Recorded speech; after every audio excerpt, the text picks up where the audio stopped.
प्रभातखबर.com, विश्वास वही, रफ्तार नहीं।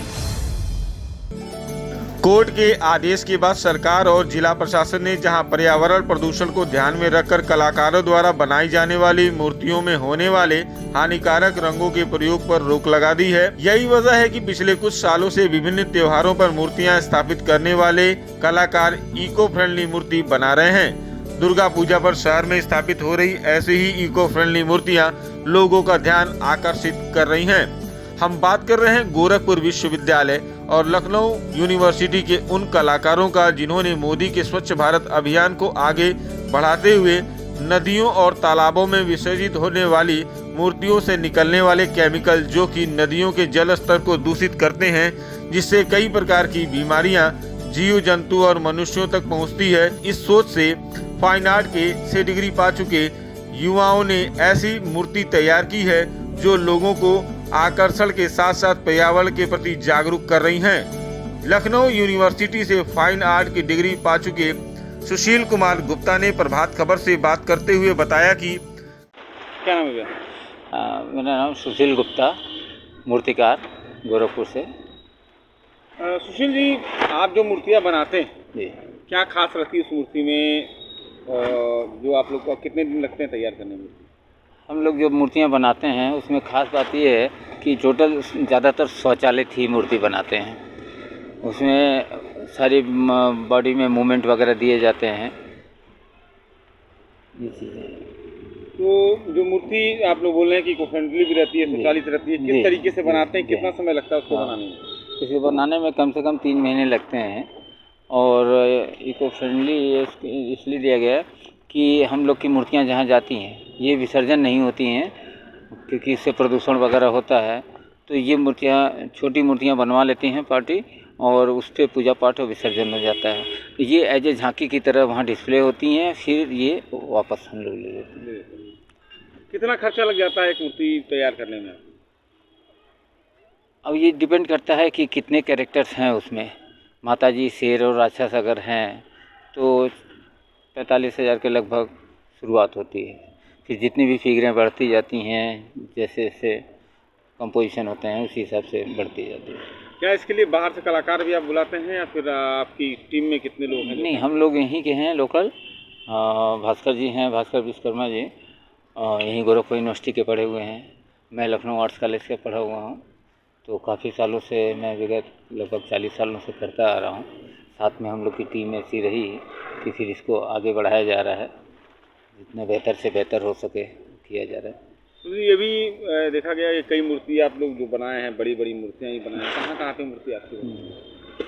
ये बड़ी मूर्तियों में जैसे परमानेंट के लिए बनाए जाते हैं, जैसे बढ़लगंज में बनी है 52 फीट की शंकर जी की मूर्ति, 31 फीट की पंचमुखी हनुमान जी की मूर्ति बरगदवा में स्थित है मंदिर के अंदर, फर्टिलाइजर के सामने। इसके अलावा और भी तमाम महापुरुषों की मूर्तियाँ बनाते हैं हम लोग परमानेंट, और किसी के पर्टिकुलर ग्रैंडफादर, मदर, इन लोगों की, मतलब हर तरह की मूर्तियाँ। कैसे आपके दिमाग में आया कि हम इस टाइप की मूर्ति बनाएं जो विसर्जित ना हो, जिससे प्रदूषण कम हो? क्योंकि विसर्जन को ही देख के ये लगता था कि इतनी ज़्यादा प्रदूषित होती थी नदियाँ, तो फिर इसको हम लोगों ने कंसेप्ट ये बनाया कि कुछ ऐसा ये किया जाए कि थोड़ा सा लोगों से हट के भी हो और इस तरह के कुछ यूनिक चीज़ दिए जाए। कितनी ऑर्डर आ जाते हैं आपके पास लगभग? कितनी मूर्ति आप लोग तैयार कर लेते हैं? कितनी टीम में आपके लोग? हम लोग तो बहुत लिमिटेड ही मूर्तियाँ बनाते हैं। काफी पहले से ही स्वचालित मूर्तियाँ वह लोग बनाते हैं, लेकिन नरेंद्र मोदी के स्वच्छता अभियान से प्रभावित होकर वह और उनके साथ युवा कलाकारों ने उस काम को दोबारा शुरू कर दिया है और अभी गोरखपुर और अगल बगल के जिलों को लेकर आधा दर्जन से ज्यादा जगहों पर उनकी फाइबर की मूर्तियां लगाई जाती हैं जो स्वचालित होती हैं। दशहरा के बाद यह मूर्तियां दोबारा खोलकर वापस रख दी जाती हैं। जो छोटी मूर्तियां स्थापित की जाती हैं, जिसका पूजन अर्चन होता है, उसे विसर्जित किया जाता है, जिससे पॉल्यूशन में काफी हद तक कमी होती है। वहीं मूर्तिकार भास्कर विश्वकर्मा ने बताया कि क्या नाम है? भास्कर विश्वकर्मा। भास्कर जी, किस टाइप की मूर्ति आप तैयार करते हैं? कितना समय लगता है मूर्ति तैयार करने में और क्या कास्ट पड़ जाती है एक मूर्ति की? जो मूर्तियाँ हम लोग के यहाँ बनाई जाती हैं वो फुली ऑटोमेटिक होती हैं जो मोटर से चलती हैं या मैनुअल चलती हैं और डायलॉग के साथ चलती हैं जो मूर्तियाँ, और उसमें जितने कैरेक्टर होते हैं सबके कैरेक्टर के हिसाब से उसमें मूवमेंट रहता है।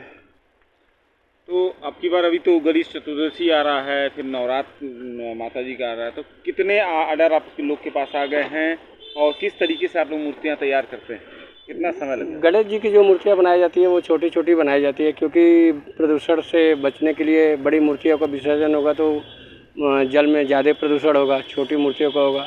और जो ये चलने वाली मूर्तियाँ हम लोग बनाते हैं ये विसर्जन नहीं की जाती है। इससे क्या होगा कि धर्म का हमारा प्रचार होगा और धर्म का प्रचार के साथ साथ भव्यता भी रहेगी और छोटी मूर्तियाँ पूजन के लिए रहेगा।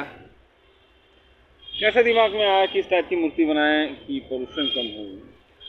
ये जैसे हम लोग आर्टिस्ट हैं, हम लोगों की जो टीम है वो सब एजुकेटेड आर्टिस्ट हैं। लखनऊ आर्ट्स कॉलेज से भैया पढ़े हुए हैं और हम गोरखपुर विश्वविद्यालय से पढ़े हुए हैं। तो हम लोग जो मिले तो ये सब विचार ये भैया का पहले से था कि ऐसा काम किया जाए कि मतलब प्रदूषण ना हो और हमारे धर्म का पूरा प्रचार हो। कितने अभी तक ऑर्डर आ चुके हैं? हम लोग हमारे ऑर्डर तो 6 महीना पहले से ही बुक रहते हैं, क्योंकि चलने वाली मूर्ति बनाने के लिए कम से कम जो है 90 से 100 दिन लगते हैं और उसमें सारे मूवमेंट को देने के लिए समय लगता है। इसलिए हम लोगों का 6 महीने पहले से ही एडवांस रहता है, बुक रहता है। प्रभातखबर.com, विश्वास वही, रफ्तार नहीं।